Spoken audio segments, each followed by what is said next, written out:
fuck, or P-H-U-C-K, means to place your heart under the care of a king. Now, all of my sisters are queens, and your royalty is a given. You deserve the world. The only issue is the level of self-worth that's missing. Queens, do you realize that your bloodline declares you as the mother to all mankind? But if you can't see your own value, how can you expect a man to be anything else but blind? Even if he's looking right at you. Now, there'll be some men posing as royalty with their eyes set on your heart's dowry, making claims of being an emotional investor, but playing games like they're the court jester when most of those lames are no more than some well-dressed beggars. And they'll speak rehearsed lines of grandeur with depictions of grand castles, but if you look beyond the facade, all you will see is some common grass huts. No more than a house of cards to topple when the wind is blown, but a real man who uses bare hands to build your home made out of stone. And what I say tonight might sound a little bit blatant, but too many of our queens are giving their hearts to vagrants, and they're relentless in their persuasion of getting you to let your guards down. But if you examine them closely, you'll see they might have a golden chariot, but they're wearing some cheap-ass robes and a makeshift crown. To fuck, or P-H-U-C-K, means to place your heart under the care of a king. Y'all gonna be saying that shit before the night is over with. Y'all know that, right? See, this is where some of our queens fail to get fucked properly. It's a worldly possession fixation, an inability to exercise prudent authority, abdication. Some not having their own but seeking to increase by annexation. It's your actions that allows your objectification. In foolish decisions that facilitate the ease of your hard subjugation. My queens, do you not realize that you are regal by divine proclamation? So tonight what I say to you is that in the worst way, I want to fuck you. Because to fuck, or P-H-U-C-K, means to place your heart under the care of a king.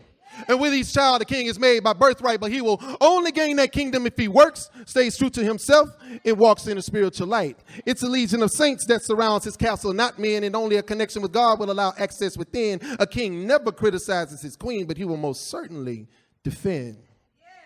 Quick to give and slow to take, his role as a provider. You can trust the decisions that he makes because God is his most trusted advisor. He recognizes his queen is not a hill on which to plant a flagpole, and he never conquers her heart, for his objective should be to win her soul. They are not idle or vain or set out seeking to be admired, and they never coerce a woman into following them because real kings inspire. It is not the acquisition of riches or power that moves him. It's his integrity, compassion, and willingness to sacrifice that keeps a queen loyal to him. He's fair in his decisions. On his loved ones he would boast, and he would toss that crown to take up the sword and fight for what he values most. And not by money, land, or material things as the greatness of a king do you measure my queens, but instead whether or not you are his most prized treasure. Because a real king would remove that crown, his robe, and his jewels, and bear his soul to you in the center of the citadel, and be bare chest with no armor, for in the center of his heart is where your heart dwells. And since self-preservation of his is something that comes natural, it means that his heart would have to die an emotional death before your heart ever had a chance to. And since, help me out, to fuck, or P-H-U-C-K, means to place your heart under the care of a king, give me just one queen so that this king can show what a good fucking is supposed to feel like.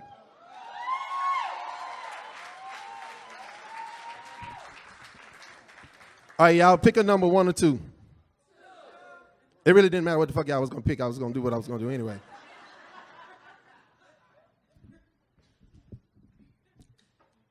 Merriam-Webster defines the word adore as to love or care for someone very deeply. I don't really feel that way. I would have to define it as, I think I might need an app that would automatically save photo attachments to build a scrapbook of every time she stops by to visit my dreams. Because even when I wake, what I come to realize is it's her thought process that attracts, then entraps my synapses, and it has me thinking she's the most beautiful because even her thinking is beautiful, and on top of that shit, she's physically attractive. And a switch of hats from counselor to supporter to lover is so seamless, it's no less how magical she knows just when to exercise her silence. For the only broken record I care to listen to is the trailing off of her pillow talk while she quietly fades off to sleep. But repeatedly waking up as if that shit never happened, trying to finish the conversation with me. It's cute. That's why every night I watch as she sleeps, the inhale and exhale of her breathing.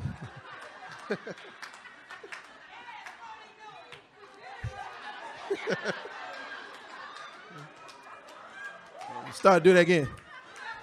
You know what? Damn it. Right here. Shit.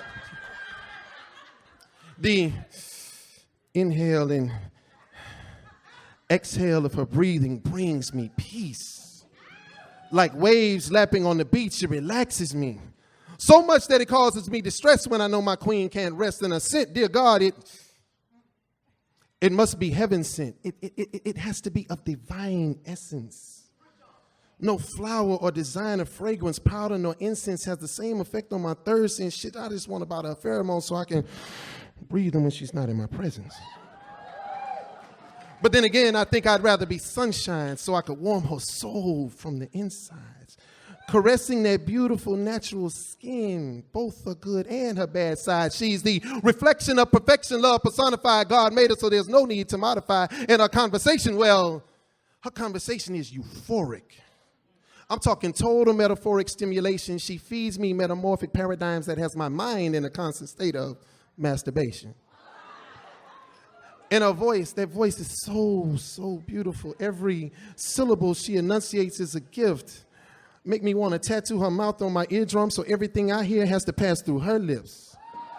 Yet she's so passionate about showing compassion. The fashion in which she gives of herself isn't fair. And y'all may object to my selfishness, but I would subject myself to her emotional malpractice because the depth of this queen's love goes beyond intensive care.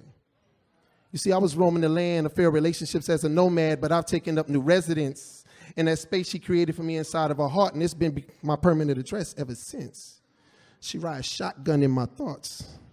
She sings to my emotions. She nourishes my spirit, feeds me strength, and she summons my potential to come forth. She loves me without fear. Merriam-Webster defined the word adore as to love or care for someone very deeply. And if that held true, I would have to say that I wholeheartedly and emphatically adore my beautiful, natural black queen.